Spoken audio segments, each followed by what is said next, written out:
पतये। नमस्कार दोस्तों, मैं पंडित हर्षद त्रिवेदी, आप सभी लोगों का स्वागत है मेरे YouTube चैनल ज्योतिष ज्ञान केंद्र के अंदर।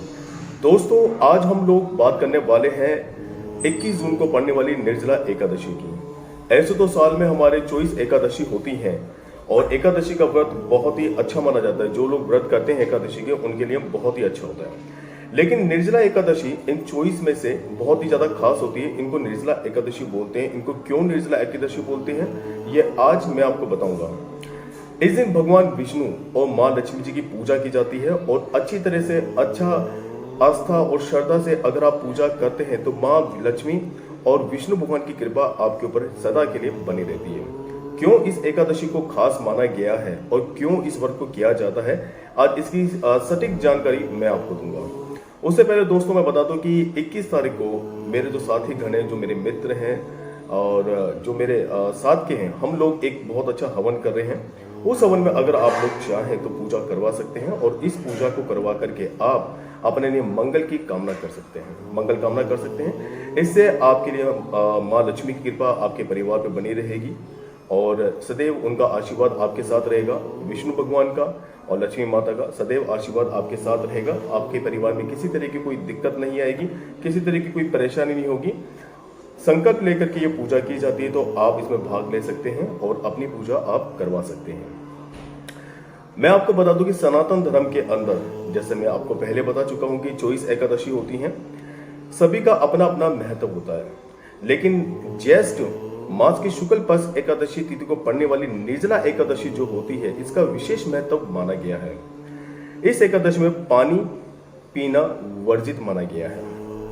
यही वजह है कि इस एकादशी को निर्जला एकादशी भी कहते हैं। जब आप निर्जला एकादशी का व्रत रखते हैं तो सुबह से शाम तक आपको पानी का सेवन नहीं करना चाहिए, इसलिए इसको निर्जला एकादशी बोलते हैं। लोग अलग अलग तरीके से रखते हैं, कुछ लोग फल भी खाते हैं, कुछ लोग पानी भी पी लेते हैं। लेकिन खास इस निर्जला एकादशी को आप पानी ना पिए।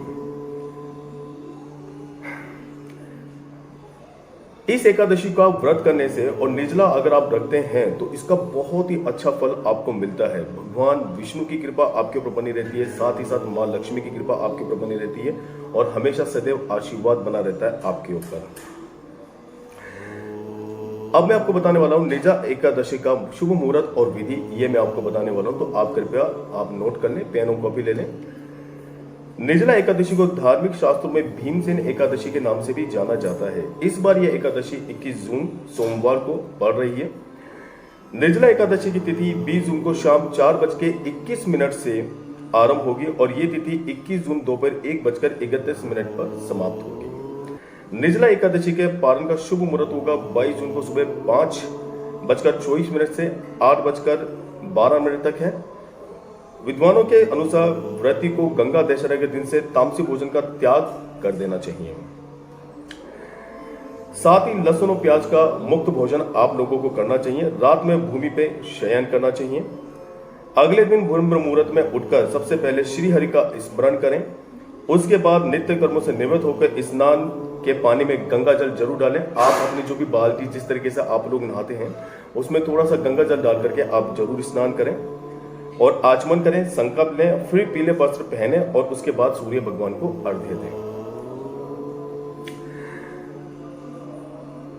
निर्जला एकादशी की पूजा विधि ये मैं आपको बताने जा रहा हूं। सूर्य देव को जल अर्पित करने के बाद भगवान विष्णु की पूजा पीले पुष्प, फल, अक्षत, दुर्वा और चंदन से आपको करनी चाहिए।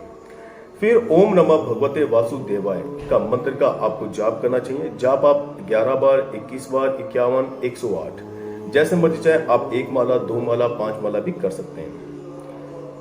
इसके बाद निर्जला एकादशी की कथा करके आरती करें।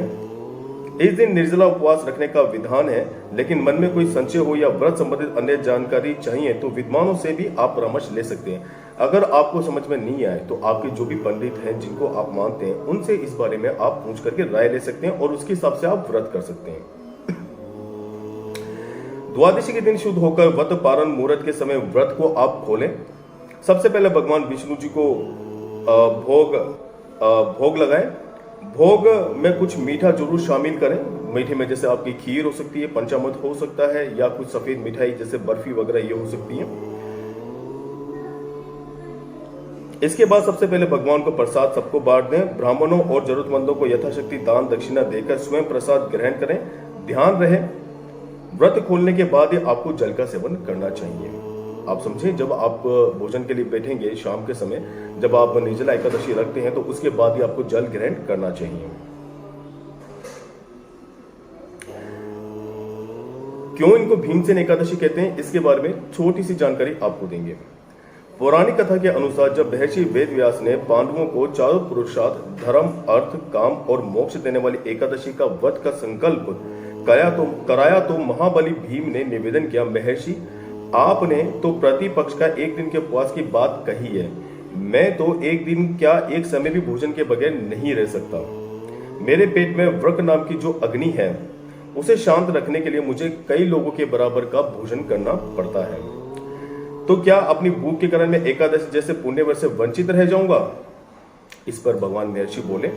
महर्षि ने भीम की समस्या का निदान करते हुए उनको मनोबल बढ़ाते हुए कहा, नहीं कुंती नंदन, धर्म की यही तो विशेषता है कि वह सबको धारण ही नहीं करता है, सबके योग्य साधन व्रत नियमों की बड़ी सहज और लचीली व्यवस्था की उपलब्ध करवाता है। अतः आप ज्येष्ठ मास की शुक्ल पक्ष की निर्जला नाम की एक ही एकादशी का व्रत करो और तुम्हें वर्ष की समस्त एकादशियों का फल भी प्राप्त हो जाएगा। निस्संदेह तुम इस लोक में सुख, यश और प्राप्त कर मोक्ष को लाभ प्राप्त करेंगे।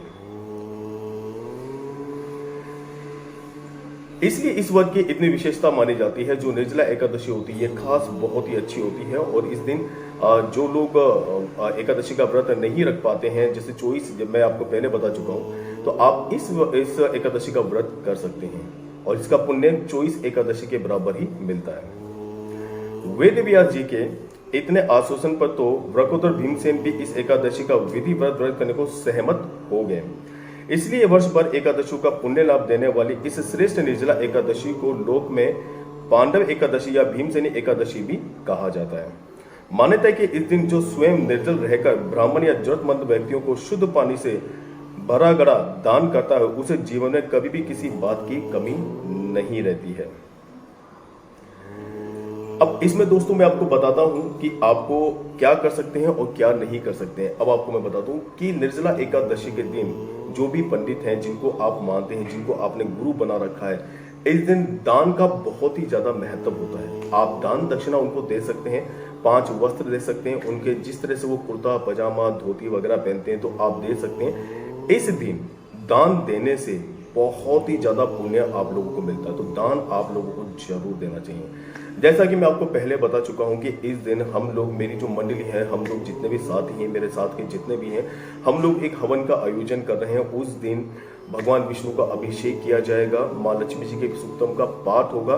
तो अगर जो भी भक्तगण, जो भी मेरे मित्र हैं, जो भक्तगण जितने भी हैं, मेरे दोस्त हैं और जितने मिलने वाले हैं, अगर आप पूजा कराना चाहें तो संकल्प लेके आपकी पूजा करा सकते हैं। इसमें इस व्रत का इतना फल आपको मिलेगा, सच्चे मन और सच्ची आस्था से अगर आप करवाते हैं तो इस व्रत का आपको बहुत ही फल मिलेगा।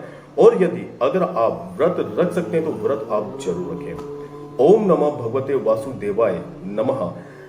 अगर आप इसका जाप करना चाहें, इस मंत्र का अगर आप जाप करते हैं तो आप जाप भी कर सकते हैं, या श्री सूक्तम लक्ष्मी जी का आप पाठ भी कर सकते हैं। इस व्रत को करने से और निर्जल एकदम बिना पानी के रह करके अगर व्रत करते हैं, सच्ची आस्था सच्चे मन से अगर आप करते हैं तो आपको 24 एकादशियों का फल एक ही एकादशी में मिल जाता है। तो आप लोगों को जरूर करना चाहिए। मेरा निवेदन है आप लोगों से, फिर मैं आग्रह करना चाहूंगा कि जो भी मेरे मित्रगण हैं, अगर आप अपनी पूजा कराना चाहें, 21 तारीख को हम लोग हवन कर रहे हैं, उसके अंदर आप अपना संकल्प देकर के आप अपने परिवार के लिए, अपने लिए पूजा करवा सकते हैं। भगवान विष्णु का अभिषेक होगा इसके अंदर और माँ लक्ष्मी जी की पूजा होगी, तो आप पूजा करवा सकते हैं।